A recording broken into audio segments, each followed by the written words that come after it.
I'm 27. I work with C-suite executives in corporate Manhattan. I have a life that some people might be envious of, but I was just as lost, confused, and frustrated as some of you when I first turned 20. If I woke up tomorrow and I was 20 years old again, here are the mistakes I would never make again so I can speedrun to this exact point in my life in 3 years instead of 7. Mistake number 1. Thinking free time will always exist. The moment you enter the workforce, you will not have as much free time as you once did, and it changes fast. Hell, you're probably in school right now, and the vast majority of you probably don't work part-time jobs. So I'll tell you this first and foremost. Having a full-time job absolutely destroys your free time. You lose so much time between commuting and working, not to mention any other errands you might have to do in the interim, that there isn't really much for you to do on the weekdays without screwing up your sleep. I've seen so many people screw up their sleep and their general health just to feel like they're quote-unquote living life a little and end up having to recover on the weekends because of all the sleep that they built up. Yeah, honestly guys, it feels like a complete scam sometimes. It's not like college where you have time to chill and do other stuff. A lot of early 20-year-olds don't realize how much free time they're going to lose once they join the workforce. Since I started working in Manhattan, I leave the house around 6:30 a.m. and come back around 6 p.m. And that's 5 days a week. So just between working and commuting, that's almost 60 hours a week just gone. Is it worth the paycheck? Well, barely. And a lot of people cope with this by resorting to easy consumption. Doom scrolling, eating junk, gooning, or any other type of cheap activity that breaks them from the cold monotony of adult life. I want you guys to pay attention here because this is going to be y'all soon enough. The mistake is not respecting this inevitable shift and not planning to get ahead of it fast enough. As for me personally, if I were to go back 7 years and be 20 right now, one of the first things I would do is study my ass off and get myself a cushy stay-at-home job in finance or tech. I wouldn't exactly dilly-dally wasting my time doing broke college stuff, like playing video games and chasing girls, because I could easily do that stuff later on in life when I have the time and money. I would also get into some sort of creative long-term endeavor that would allow me to escape the 9 to 5 much sooner, whether that's content creation, stock trading, or just doubling down at work so I can hit a comfortable paycheck doing something I love instead of slaving away for the next 50 years. The point here is to invest that precious free time you have right now so you can have it back much quicker. Because as you get older, it will leave you and you might not get it back until you retire. Just a reminder guys, if you guys are getting value from this video, like and subscribe to help grow my channel. Now let's get back into it. Mistake number 2. Ignoring the people that truly care. Here's another brutal truth about getting older. If you were to drop dead, the vast majority of people would forget about you within a few minutes. They'd grieve, reminisce on all the good times, reflect maybe on their own mortality, and then move on to whatever the hell they had going on for their day. That's all you mean to most people, and that's normal. It sounds cold, but it's actually freeing once you accept it. The thing is guys, and I'm sure you already know this, but life is already hard for everyone as it is. We can't expect everyone to care about us the same way we do about ourselves.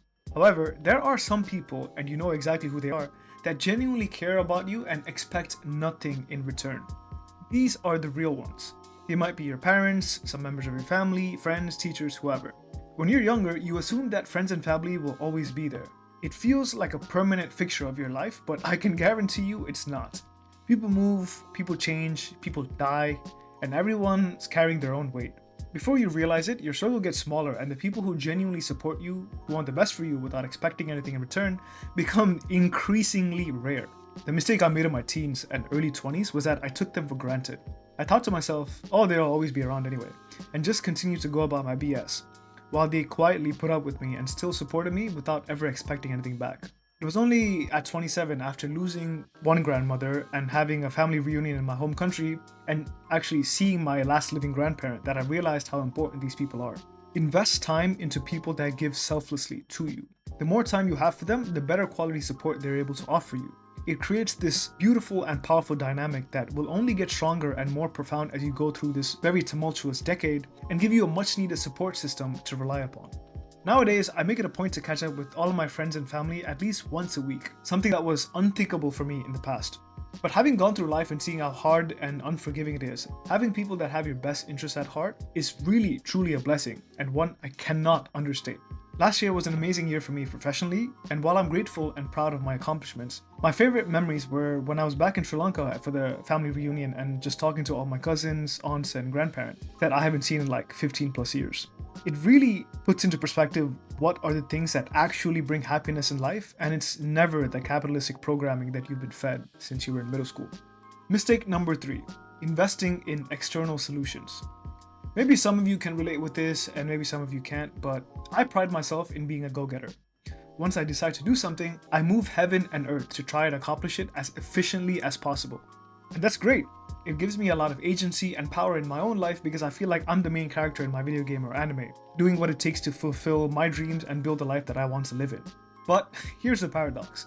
Once I get there and achieve my dream, most of the time I realize this isn't what I wanted at all. You've probably heard this throughout your life, but do you actually know what it means? For a long time, I thought success was just about effort. Work harder, earn more, achieve more. And while that matters, it's not the full picture.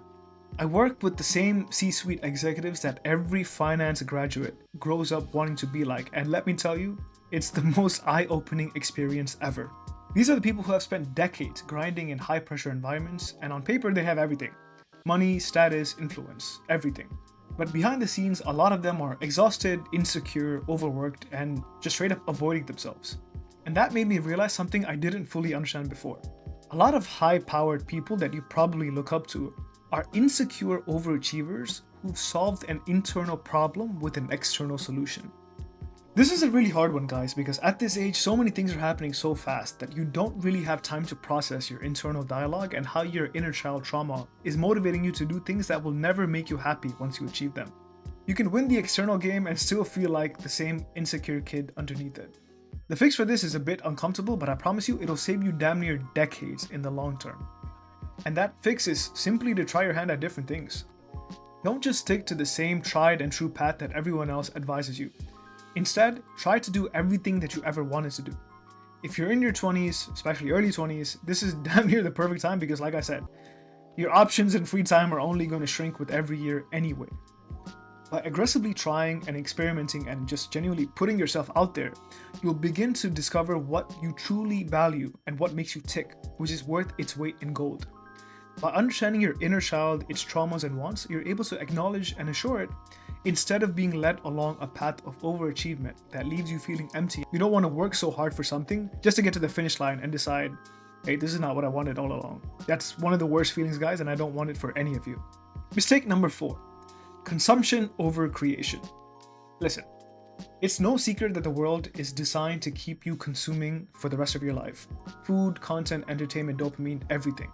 Everything is competing for your attention, and it's never been easier to spend your day just ingesting things.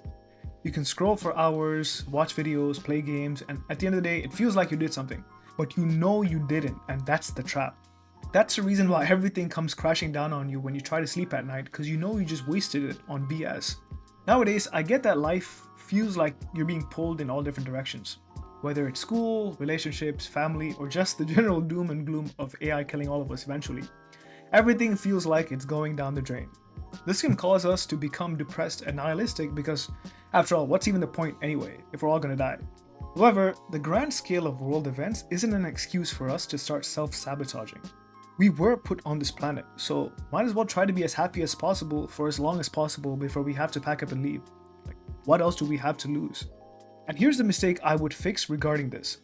Stop consuming things on repeat and start creating.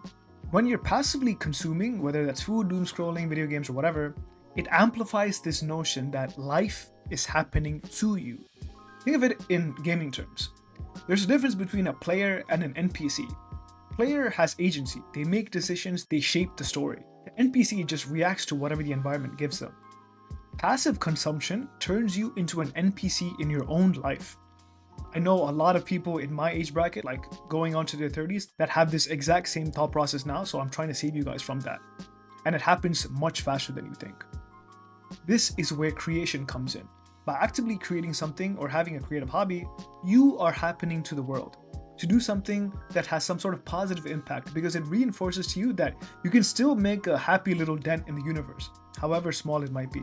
It reframes your psychology as an active participant in your own life and character arc, instead of someone that passively watches and worries and ruminates. If there's one shift I would recommend, it's this. Create something. It doesn't matter what, just create something. It doesn't have to be big, it doesn't have to make money, it just has to be yours. Write something, build something, learn something, or put effort into something that requires your mind and your energy. Creation forces you to engage with life in a way that consumption never will. It gives you a sense of progress and ownership, and most importantly, it makes you feel alive and invested. So, there you guys have it. 4 mistakes that I would clean up ASAP if I were to reset my age back to 20. There's obviously so much more I could get into, but I wanted to leave you guys with something actionable instead of having you guys listen to a long video essay and not being able to take anything actionable or tangible along with it. Hopefully you found something interesting. Let me know in the comments if I should have included something I missed or there's something that I didn't explain correctly. While you're there, like and subscribe to boost my channel and share this message to other people who might be in a similar boat as you. I'll see you guys in my next video. Take care of yourselves.